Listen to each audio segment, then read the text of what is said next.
Welcome to my YouTube channel free tuition classes. माध्यमिक शिक्षण में आप सभी का स्वागत है। आपको बता दूं, इस चैनल में माध्यमिक शिक्षा मंडल और राज्य शिक्षा केंद्र द्वारा प्रसारित की गई एनसीईआरटी सिलेबस पर विषय गणित की बुकों का अध्ययन कराया जाता है, जो कि कक्षा 8वीं, 9वीं और 10वीं के लिए है। आइए आज की हम क्लास स्टार्ट करते हैं। तो आज आपके लिए लेकर के आए हैं क्लास 9 की सेकेंड यूनिट, जो कि पॉलिनोमियल बहुपद है। और हम आज पढ़ेंगे बहुपद, जो कि अध्याय क्या है, 2 है। हम आपको बता दें, इस अध्याय से आपको वार्षिक परीक्षा में 13 अंकों के क्वेश्चन पूछे जाएंगे, जिसमें 1 अंक के 4 क्वेश्चन होंगे, 4 अंक का 1 क्वेश्चन होगा और 5 अंक का 1 क्वेश्चन होगा। इस तरह से आपको वार्षिक परीक्षा में क्वेश्चन पूछे जाएंगे 13 अंकों के। और आपको बता दूं, इस अध्याय को स्टार्ट करने से पहले हमने पहले अध्याय की सारी क्लासेस ले चुके हैं। यदि आपने वह नहीं देखी है तो नीचे डिस्क्रिप्शन में उसके लिंक है, आप वहां से उन्हें देख सकते हैं। और आइए अब आज की क्लास स्टार्ट करते हैं बहुपद। तो सबसे पहले समझते हैं कि बहुपद पॉलिनोमियल्स क्या होते हैं, कि बहुपद होते क्या हैं। तो जो बहुपद है वह होते हैं चर राशि, अचर राशि, चर राशि, अचर राशि और व्यंजक।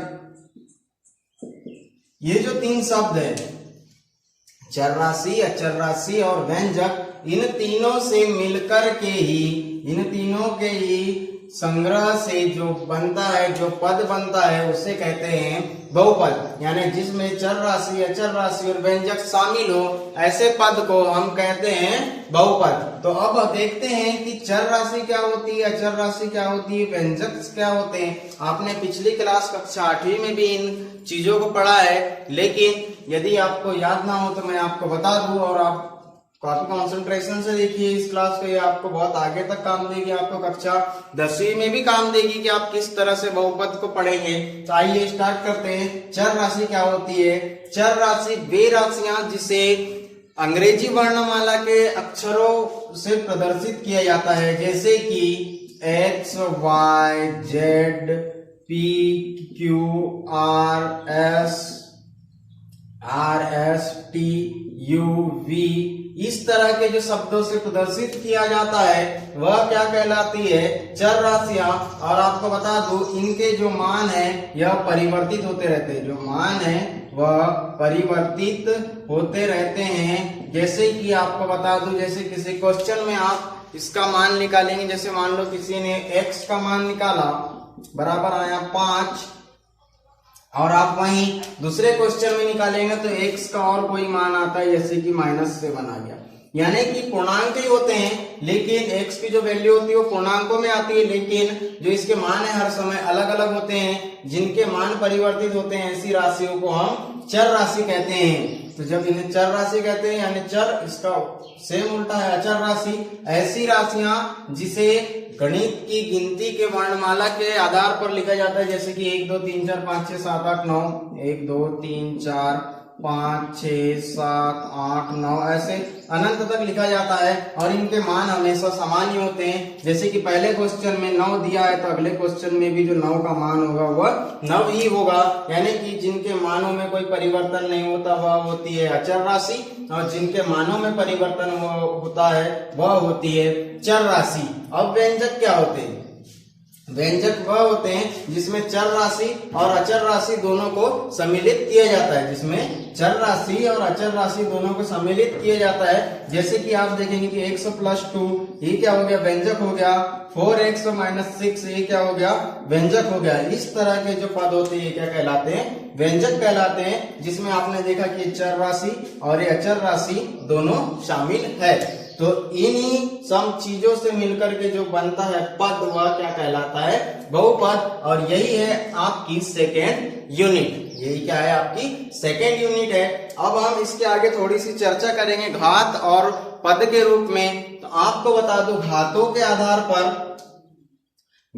आधार पर हम किसी पद को किस तरह से बुलाते हैं, यानी कि हम इसे कहते हैं, जैसे जिसकी घात 1 है, जिस बहुपद की घात 1 है, यानी कि जैसे कोई बहुपद है, 1 चर वाला बहुपद या 2 चर वाला बहुपद, उसमें यदि घात 1 है तो उसे कहते हैं रैखिक बहुपद।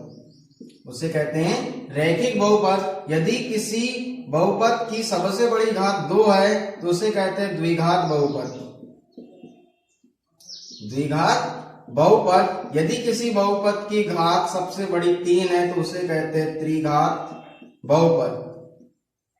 द्विघात बहुपद। और इसी तरह से यदि आगे है 4 की घात होती है, 5 की घात होती है, 6 की घात होती है तो आप उसे इस तरह से चतुर्घात बहुपद, पंचघात बहुपद इस तरह से बुला सकते हैं, जैसे द्विघात बहुपद, त्रिघात बहुपद बोलते हैं। और जिसकी घात 1 होती है उसे रैखिक बहुपद कहते हैं। जैसे कि कोई एक रैखिक बहुपद के बारे में बता दूं आपको, जो एक चर वाला बहुपद होता है उसका जो रैखिक बहुपद का जो रूप होता है वह होता है ax plus bx plus c, इस रूप में होता है। और आपको बता दूं कि जिस इसी संख्या में यदि 2 की घात है यहाँ तो ये 2 की घात हो जाएगी, 3 की घात है तो 3 की घात हो जाएगी, 4 की घात है तो 4 की घात हो जाएगी।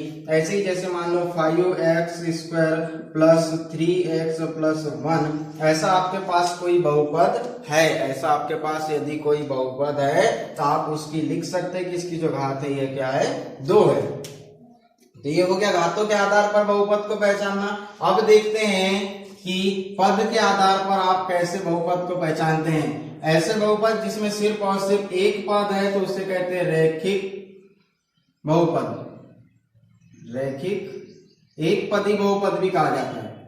एक पदी बहुपद जिसमें 2 पद है, जिसमें जैसे कि 2 पद है, एक पद यानी कि जैसे x की पावर 4 एक ही पद है, x की पावर 5 एक ही पद है, ऐसा जो पद होगा उसे क्या कहेंगे हम, एक पदी बहुपद। जैसे 2 पद है, 2 पद यानी कि x प्लस 5, x का क्यूब माइनस 6, x की पावर 7 माइनस 8, इस तरह से जहां 2 पद है, एक पद और ये 2 पद, तो इसे कहते हैं द्विपदी बहुपद।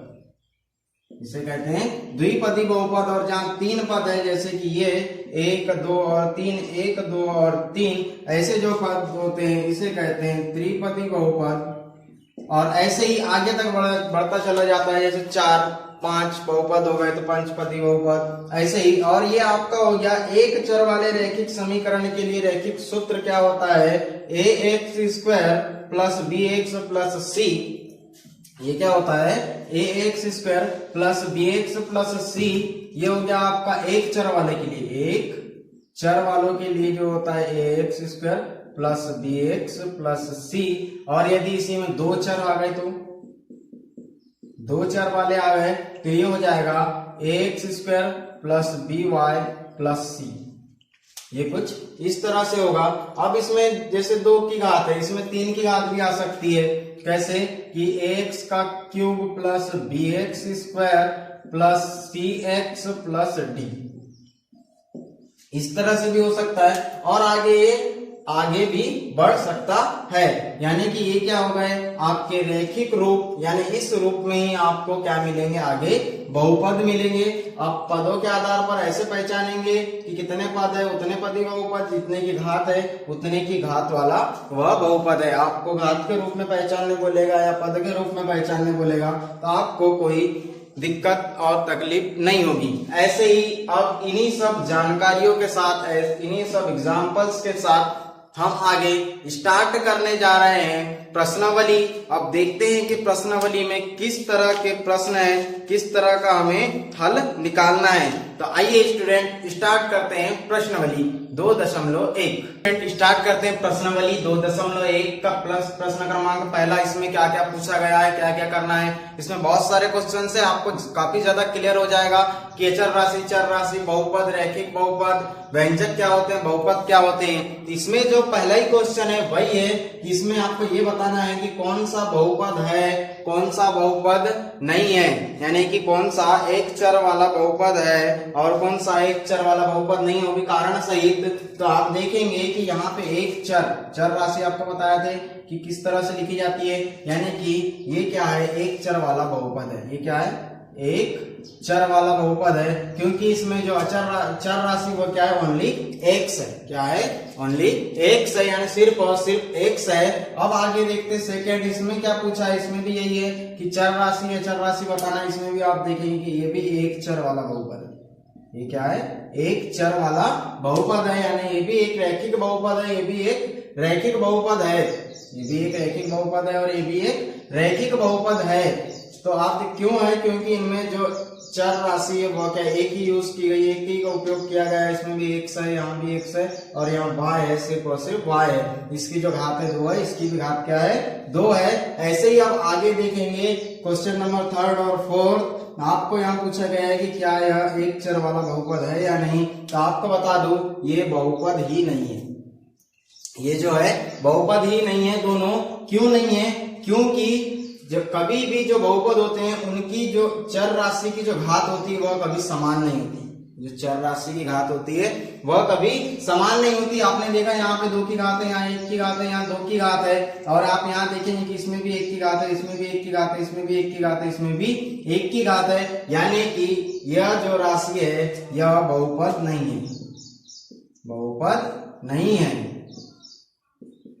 और यह भी बहुपद नहीं है।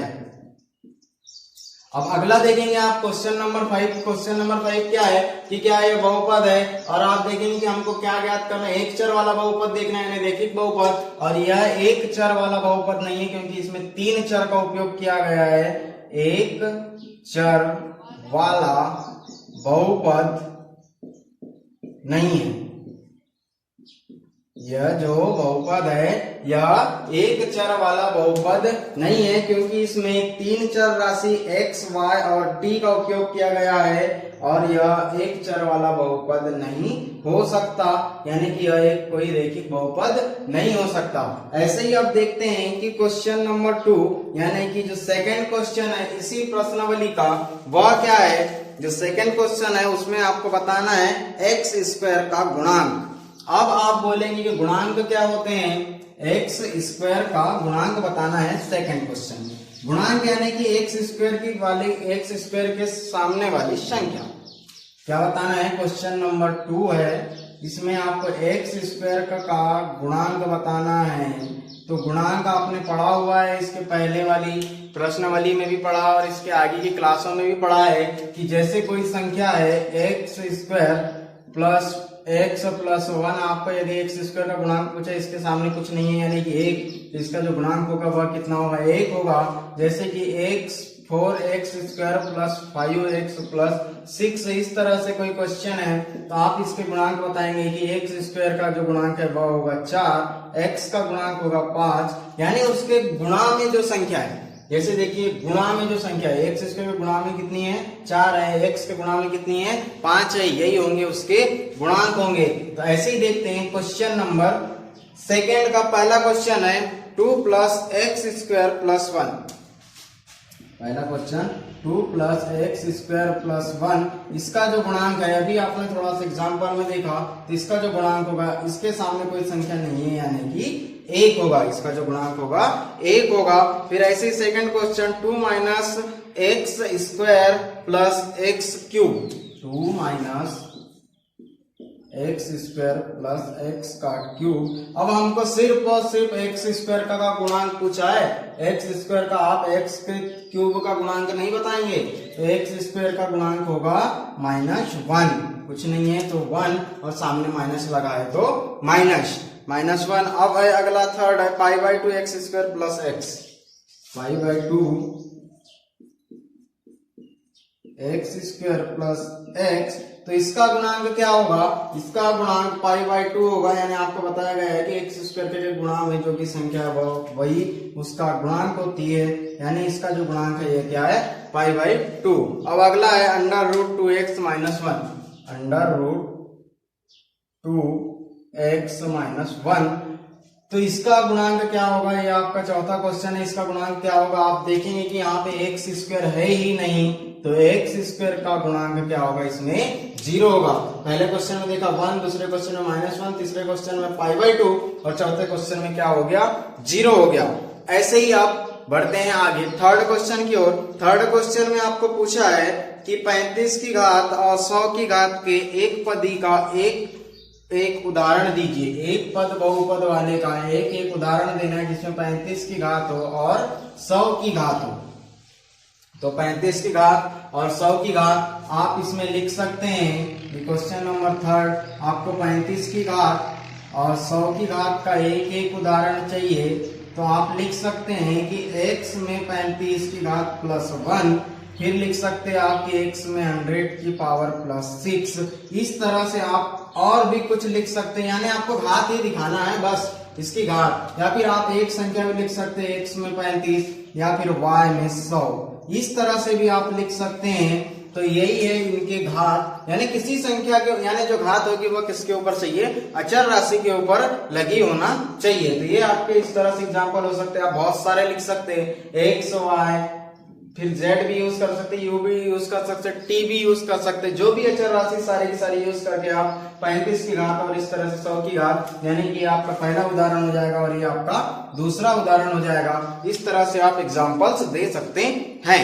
अब ऐसे ही हम क्वेश्चन नंबर 4 की ओर आगे बढ़ते हैं। तो क्वेश्चन नंबर 4 में क्या है, क्वेश्चन नंबर 4 में आपको निम्नलिखित बहुपद में से प्रत्येक बहुपद की घात बताना है। अब आ गई बात घात में। अभी आपने पढ़ा कि घात को किस तरह से लिखते हैं, और आप आ गई बात घात में कि घात को किस तरह से आप बताएंगे, घात कैसे बताएंगे। यानी कि जो भी चर राशि होगी, जो भी चर राशि होगी उसके ऊपर जितनी ज्यादा घात होगी वही क्या होगी, उसकी घात होगी। तो पहला क्वेश्चन है 5x का cube plus 4x square plus 7x। पहला क्वेश्चन है 5x का cube plus 4x square plus 7x, 4x square plus 7x। दूसरा क्वेश्चन है 4 माइनस वाई का स्क्वायर, 4 माइनस वाई का स्क्वायर। तीसरा क्वेश्चन है आपका 5t माइनस अंडर रूट 7। चौथा क्वेश्चन है आपका 3। चौथा क्वेश्चन है सिर्फ और सिर्फ 3। अब आपको इसमें पूछा है कि इनकी जो घात है यह कितनी है। सबसे ज्यादा घात बतानी होती है जो अचर राशि में होती है। तो आप देखेंगे इसकी जो घात है, जो सबसे ज्यादा घात है 3, इसकी जो सबसे बड़ी घात है आप देखेंगे 2, इसकी जो अचर राशि की घात है यह कितनी है, 1 है, और इसमें कोई अचर राशि नहीं है, तो इसकी जो घात होगी यह कितनी होगी, 0 होगी। यह क्या होगी, 0 होगी। यानी कि आप इसे इस तरह से लिख सकते हैं कि x power 0 plus 3, x power 0 plus 3, यानी किसी भी संख्या में 0 की घात यानी उसका मान 1 कितना होता है, 1 होता है। यानी आप इसे, सॉरी ये गलत हो गया, आप इसे 3x पावर 0 इस तरह से लिख सकते हैं, 3x की पावर 0। और जब आप 3 में 1 का गुणा करेंगे तो 3 ही मिलेगा, यानी आपका ये मूल माना जाएगा, यानी इसकी जो पावर होगी यह कितनी होगी, 0 होगी। ये था क्वेश्चन नंबर 4। अब ऐसे ही आगे बढ़ते हैं क्वेश्चन नंबर 5 की ओर। क्वेश्चन नंबर 5 में पूछा है कि कौन सा बहुपद रैखिक बहुपद है और कौन सा द्विघात और कौन सा त्रिघात। आपको बहुत सारे बहुपद दिए हुए हैं, उसमें आपको बताना है कि द्विघात कौन सा है, त्रिघात कौन सा है और रैखिक बहुपद कौन सा है। तो आपने अभी थोड़ी देर पहले पढ़ा है कि रैखिक बहुपद क्या होता है, द्विघात बहुपद क्या होता है, त्रिघात बहुपद क्या होता है। तो जैसे कि आपका पहला क्वेश्चन है x square plus x, x square plus x। दूसरा क्वेश्चन क्या है, दूसरा क्वेश्चन है x माइनस एक्स का क्यूब, x माइनस एक्स का क्यूब। तीसरा क्वेश्चन क्या है, तीसरा क्वेश्चन है y plus y square plus 4, y plus y square plus 4। चौथा क्वेश्चन क्या है आपका, जो चौथा क्वेश्चन है वह क्या होगा, t प्लस एक्स, ये सॉरी 1 प्लस एक्स है, 1 प्लस एक्स। पांचवा जो क्वेश्चन है वह क्या है, t 3t। छठवा क्वेश्चन क्या है, r का स्क्वायर। सातवां क्वेश्चन क्या है, 7x का क्यूब। यानी अब आपको इसमें बताना है कि कौन सा बहुपद रैखिक बहुपद है, कौन सा बहुपद द्विघात बहुपद है और कौन सा बहुपद त्रिघात बहुपद है। तो आप देखेंगे कि यहां से स्टार्ट करेंगे क्वेश्चन नंबर 1 से। इसकी जो घात है ये कितनी है, 2 है, यानी कि ये जो बहुपद होगा वह कौन सा होगा, द्विघात बहुपद होगा। कौन सा होगा, द्विघात बहुपद होगा। इसकी सबसे बड़ी घात 3 की है तो यह होगा त्रिघात बहुपद। अब इसकी सबसे बड़ी घात 2 की है तो यह होगा द्विघात बहुपद। यानी जिस बहुपद की घात जो सबसे ज्यादा बड़ी घात है वही उसका क्या होगा, बहुपद होगा। फिर इसमें आप देखेंगे x की पावर 1, और जिस बहुपद की घात 1 होती है वह होता है रैखिक बहुपद। रैखिक बहुपद। अब ऐसे ही आगे इसकी पावर भी 1 है, यानी ये भी होगा रैखिक बहुपद। रैखिक बहुपद। इसकी पावर 2 है, यानी कि द्विघात। द्विघात बहुपद। इसकी पावर 3 है, यानी ये हो जाएगा त्रिघात बहुपद।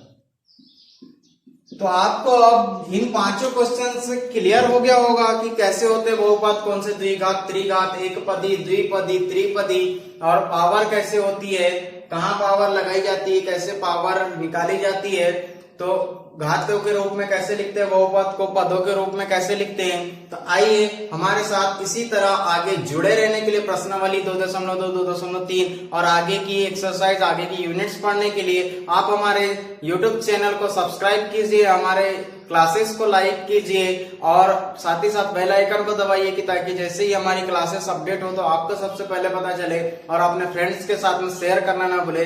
Thank you, thanks for watching, have a nice day.